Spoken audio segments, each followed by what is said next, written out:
Hey guys, it's Aaron from the Stock Sale Flyer. Apple just released their earnings today.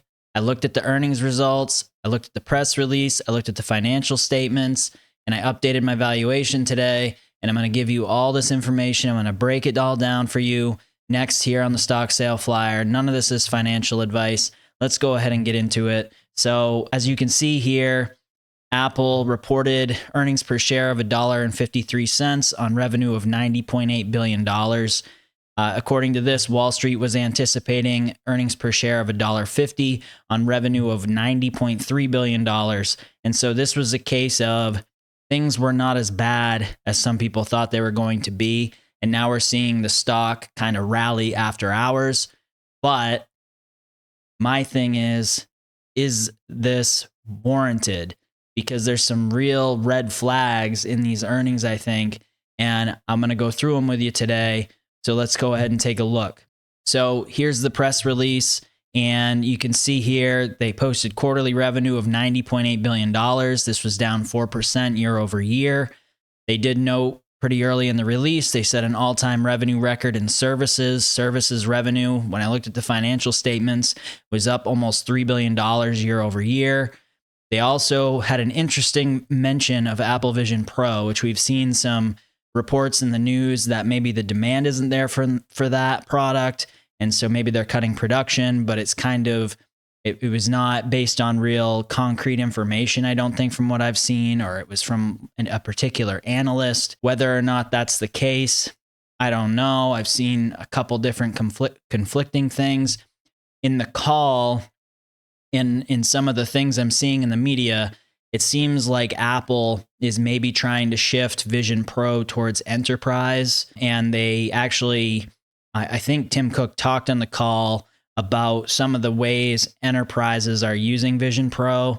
So maybe they're trying to guide that product in the enterprise direction more to see if they can have some more success in that way. And I found that interesting. They also noted there's an exciting product announcement coming next week. That's probably going to affect some things because obviously everybody's going to be looking at that going, oh my gosh, it's AI, it's AI. What is Apple doing with AI? We've already kind of seen some rumblings about what Apple's shifting to with AI. I haven't seen anything really concrete in that regard, but there's a lot of rumors and talk out there about Apple getting more into something related to AI. And so I'm interested to see if this a product announcement that's coming next week is going to be related to that. They noted, thanks to our very high levels of customer satisfaction and loyalty, our active installed base of devices has reached a new all-time high across all products and all geographic segments. They've got an increase in the installed base of devices, but product sales are down over $7 billion year over year. So their devices are getting lots of use, but we're not seeing new device sales that are good enough to drive revenue growth. I also noted here their statement about buybacks and dividends.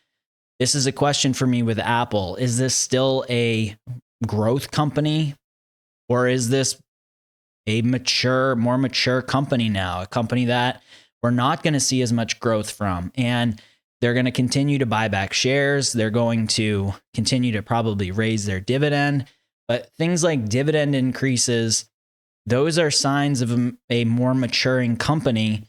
And so part of my valuation here today is going to be that I don't know if we can expect the same kind of growth we've seen from Apple in the past going forward. And that's a big deal. So we have to talk about that. So they are increasing the dividend 4%. And then when I went through the financial statements, I also highlighted some things. So you can see here, like I mentioned in the press release, product sales down over $7 billion year over year. Services sales up almost $3 billion year over year. But that means total net sales as a whole are down year over year for this particular quarter. Net income actually declined, even though they beat estimates. You can see for the 6-month ended numbers here, they still had an increase in net income for that period year over year. But year over year for the quarter, they had an actual decline in net income. I took a look at net sales for reportable segment and net sales by category. You can see I highlighted the segment and the categories where they actually saw sales growth. The only reportable segment where net sales increased year over year was Europe, and it was slight. I think that's worth noting. Net sales by category, only Mac and services were up year over year. Again, I think that's worth noting. Also, when I looked at the consolidated statements of cash flows for the 6-month period year over year, you can see cash generated by operating activities was pretty flat. It was up slightly, but payments for acquisition of property, plant, and equipment were down year over year for that 6 months period. So their free cash flow number will be higher for the period. So that is a positive. Also, you can see from the consolidated statements of cash flows that they spent more money in the 6-month period year over year repurchasing their own stock than they had in the 6-month period the year prior. Okay, so what is Apple stock worth? Let's take a look at my valuation. I think some people are going to be a little bit surprised, but I'm going to explain. Here is the valuation. You can see that total revenue for 2024 expected, relatively flat, less than 1% increase. I looked at some analyst numbers to get this number, and I think that it's probably a pretty good estimate of where they're going to end up. For next year, I also looked at some analyst numbers, and they're anticipating over 6% revenue growth. I don't know if that's aggressive or not, but I'm going to give them that estimate because it's Apple. In the 3 years after that, I went with 5% revenue growth for each of those years. I'm really cautious about where this revenue growth is going to come from for Apple.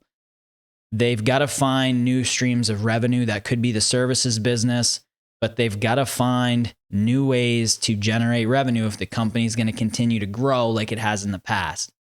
If they're going to rely on some of the products that have got them to where they are, you might be looking at a more maturing company that's going to raise their dividend, buy back stock, do other things to create value for shareholders, but maybe not have the revenue growth like we've seen in some past years for Apple. For their net income margin, I went with 26%. This is slightly higher than what they did last year. I could see them doing better than 26% if the services part of the business becomes a bigger part of the business. They're going to have to find revenue streams there as well. We've seen things like the App Store come under attack for potentially being a monopoly of sorts. So, how is the services revenue going to do going forward? That is a place I'm looking for more growth for Apple.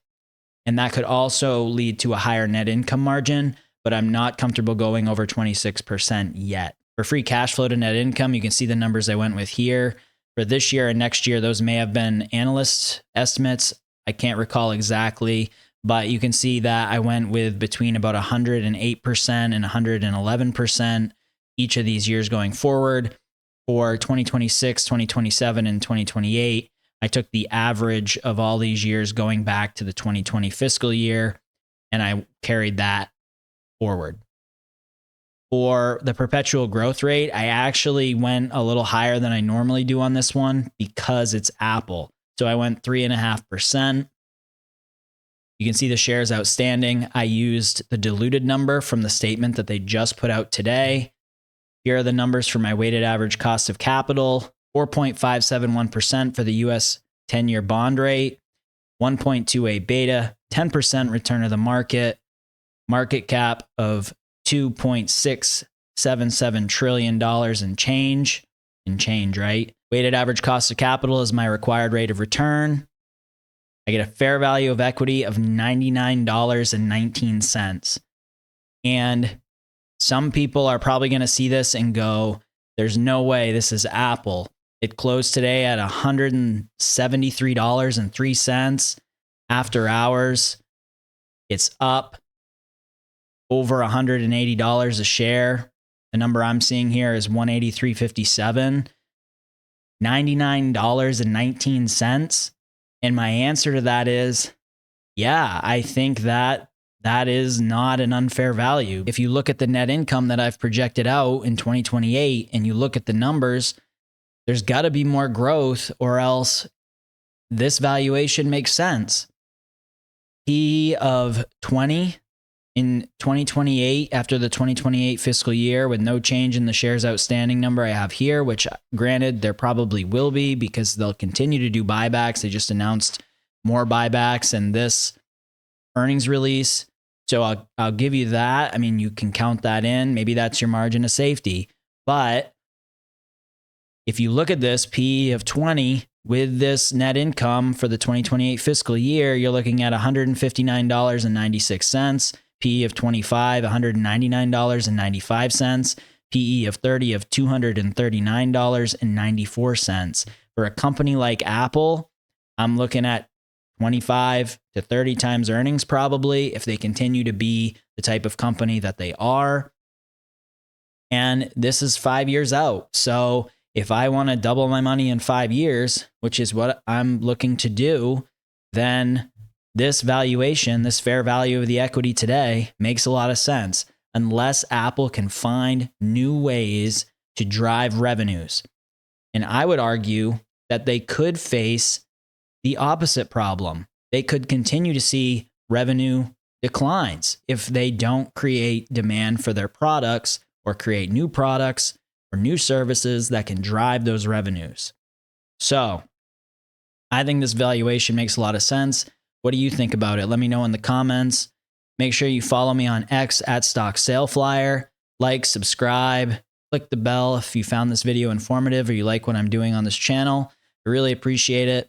Thank you again for being with me today or whenever you're watching this video. Take care.